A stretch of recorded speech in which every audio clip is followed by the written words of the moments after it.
அவள் பேர் ரஜினி. இந்த மூவி பற்றி எடுத்துக்கிட்டிங்கனாக்கா, ஓப்பன் பண்ணதே ஒருத்தரை சாவடிச்சிடுறாங்க. அதை பார்த்தவங்க என்ன சொல்கிறாங்கன்னாங்க, ஒரு பொம்பளை பேய் தான் சாவடிச்சிருக்குன்னு சொல்லிட்டு.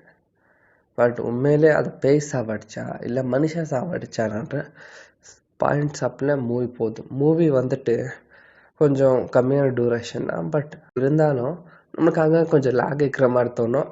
பட் லாஸ்ட்டில் அது பேய் இருக்காது, அது யார் அந்த பேய், எதனால் அந்த பேய் ஆச்சு அப்படியெல்லாம் கொண்டு போகாமல் அது பேயே இல்லை, அதுதான் மனுஷன், அது ஒரு பொம்பளையே இல்லை ஒரு ஆம்பளை, இது எதனால் ஆச்சு அப்படின்ற காமிச்ச விதானே ஓகே. அந்த பொண்ணு ரஜினிகாந்த் ஃபேனு, அதனால தான் அவள் பேர் ரஜினின்னு வச்சுருக்காங்க. மற்ற பேருக்கு இந்த மூவியில் சொல்கிற பெருசாக எதுவும் இல்லை. லேக் எதுவும் வைக்காமல் ஸ்ட்ரெயிட்டாக மூவியை கான்சன்ட்ரேஷன் பண்ணியிருக்காங்க. பாருங்கள், உங்களுக்கு இன்ட்ரெஸ்ட் இருந்துச்சுன்னா ஒரு வாட்டி. இதோட உங்களை இதை விட பிறகு மிராக்கல் திங்க் டைம் இருந்துச்சுன்னா சப்ஸ்கிரைப் பண்ணிக்கோங்க.